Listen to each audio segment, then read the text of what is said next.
I love all of my palettes, and I really do believe that you can use any palette at any time.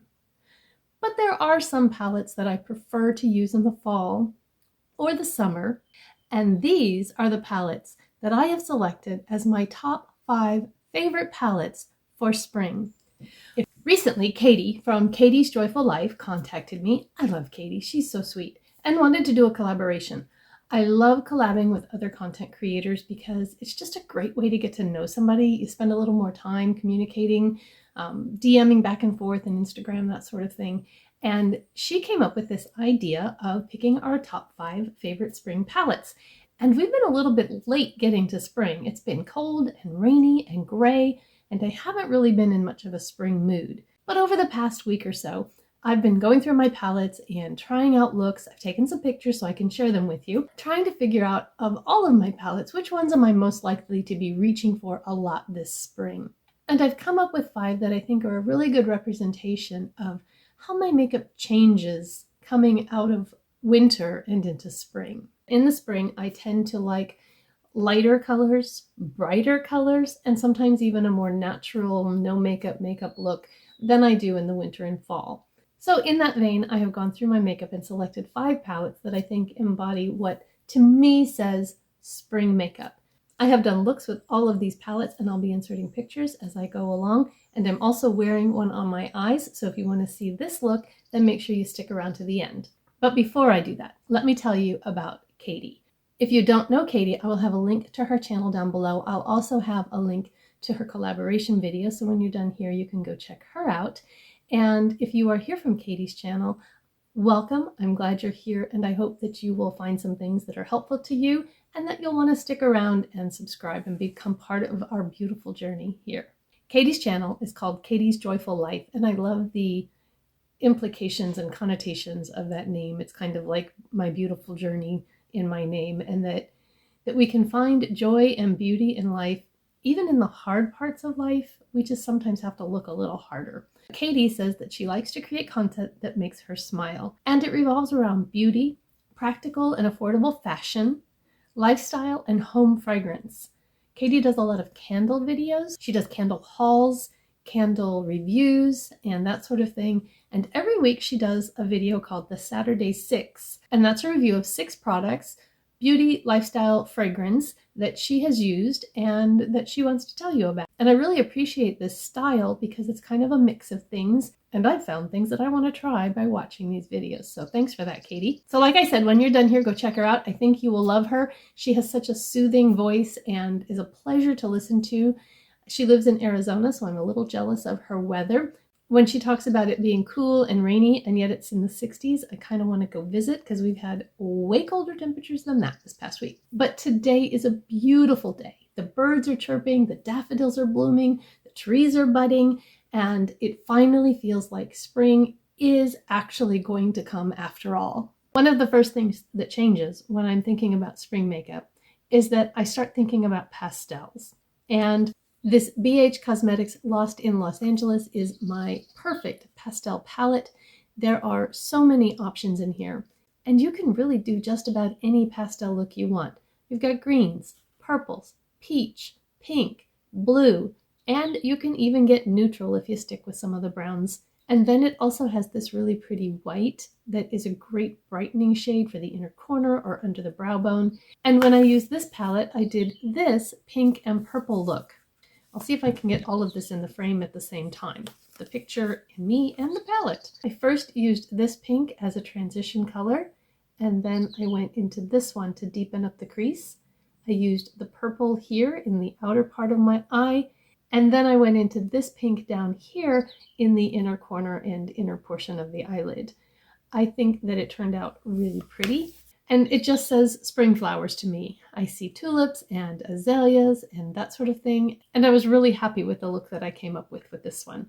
And then the second palette that I used was from the e.l.f. Mint Melt collection. This is the Mint to Be.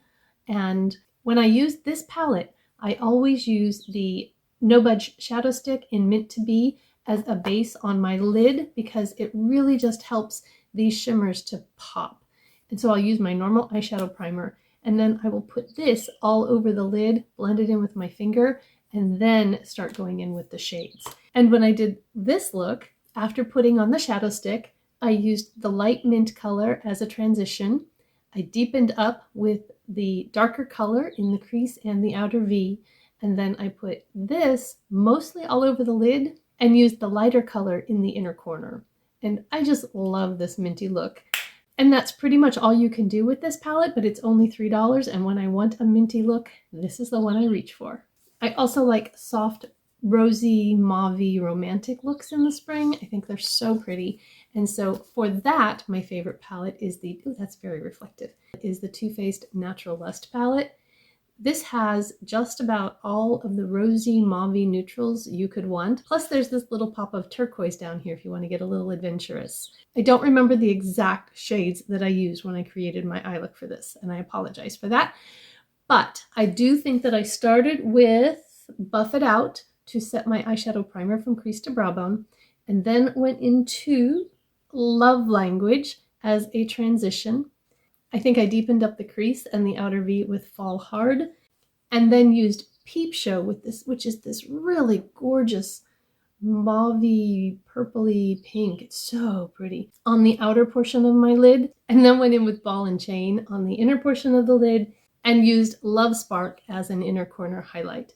So sticking with these mauvey colors, it just gives such a soft, pretty, romantic look, and I just love that for spring. Another palette that I reach for a lot in the spring is the Juvia's Place Nubian 3 Coral. And this is just such a beautiful coral palette. Corals are a great color to wear if you have blue eyes. Blue and orange are opposite each other on the color wheel, and so they will emphasize each other. They complement each other very well. So when you wear coral eyeshadow, it makes blue eyes just pop. Let's see if I can put that look up over there, because I'm going to hold the palette on this side. I first set my eyes from crease to brow bone with my Wet n Wild Brulee. I first went in with this lighter peach color here in the transition, and then I deepened it up in the crease and in the outer V with this one here. I used the shimmer here on the outer portion of the lid, and then I used this bright shimmer on the inner portion of the lid, kind of a half and half sort of effect. And then I used this deeper color here on a pencil brush to deepen up just the outer V and under the eye. And like I said, I love how this turned out. This also does have these pretty gray and silver cool tones in here that I don't reach for as often, but they are also stunning. I really love this Juvia's Place palette. And then the palette that I have on my eyes today is my absolute favorite that takes me through not only spring, but also summer. Because one thing that I really like when the weather is warmer is to just really lighten up the whole look. Use a tinted moisturizer or even a tinted sunscreen, a little bit of powder, some blush, a one and done or two and done eyeshadow, mascara, lipstick, and out the door. And this little palette from Sigma, the Sigma Rendezvous palette, does that for me. I took this palette with me to Florida last summer along with a couple of other palettes, and I use this one almost exclusively. If you just want to sweep a shimmer on your eye and go, there are four shimmers in here that will do that absolutely beautifully. Or you can pick one of those shimmers, sweep this in the transition, you're done. What I did today was I put this in the outer corner of my eye, and then put this on the inner corner, inner half. I swept this through the crease and transition, and then used a pencil brush to deepen up with the deeper matte in the outer corner and under the eye. It's so easy, it almost blends itself, and I just really love this palette. Those are my 5 favorite palettes for spring and why I like them. How about you? What do you change up for spring? Or do you? Do you have certain palettes that you use at certain times of the year? What's your favorite spring palette? Let me know down in the comments below. I'd love to have a conversation about it. If you're curious about what I have on my lips, I'm using one of my favorite lipsticks from Flower Beauty, the Petal Pout Cream Lipstick in Spiced Petal. From what I understand, this is actually a dupe for Charlotte Tilbury's Pillow Talk, and I just love that nude pink color. I wear it all year round, but I especially like it for spring. And then I put on top, just in the center, the Anastasia Beverly Hills Lip Gloss. I can't see the color, I'll have to put it on the screen. And it's really sparkly and pretty I got this in my birthday gift last year from Leanna Dalton, and it is just so pretty. I hope that you are getting some beautiful spring weather like I am today and that you can get out and enjoy it. Don't forget to go check out Katie's video, but if you've already seen it, then how about checking out that one instead? I hope that you have a beautiful, blessed day, and I will see you in my next video. Bye-bye.